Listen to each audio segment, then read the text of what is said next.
On Sunday, the Peck family goes to a Shaker meeting in Learning. They travel on the wagon pulled by Solomon. Robert describes the day as the perfect Sunday, with the best part being his place in the meeting, where he could see Becky Tate without her being able to see him. After the meeting back on the farm, Robert and Pinky go for a walk on the ridge that separates the Peck land from the Tanner farm. They walk all over, but do not go near the spot where Robert ran into Apron the previous week.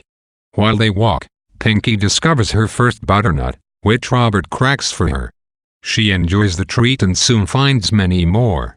Seeing the small streams created by the melting of spring, Robert asks Pinky if she has ever seen a flutter wheel and, failing to get a response, builds one for her anyway.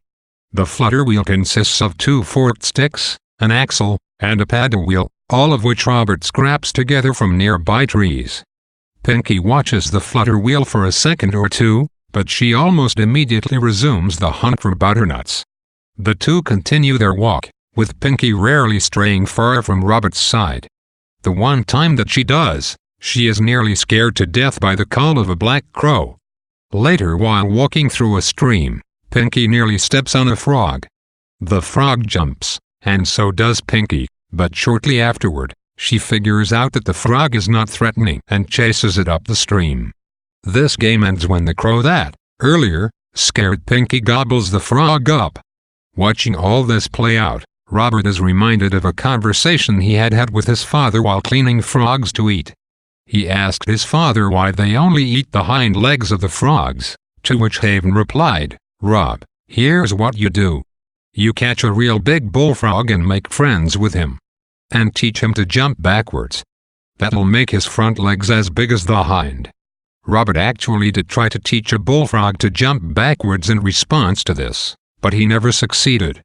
All the thinking about frogs makes Robert hungry, and he decides that Pinky and he will have frogs for dinner. They head over to the sump to catch some, but even after searching for quite a while, they don't catch a single one.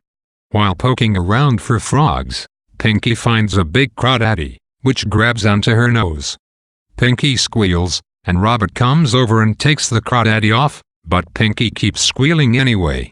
Later, high on the ridge, Robert notices how prosperous the Tanner farm seems in comparison to theirs. Gazing down, he sees Old Apron and feels the stitches in his arm begin to hurt again. He also sees Bib and Bob, which inspires Robert to reveal the source of his name, the famous Shaker Indian hunter Robert Rogers,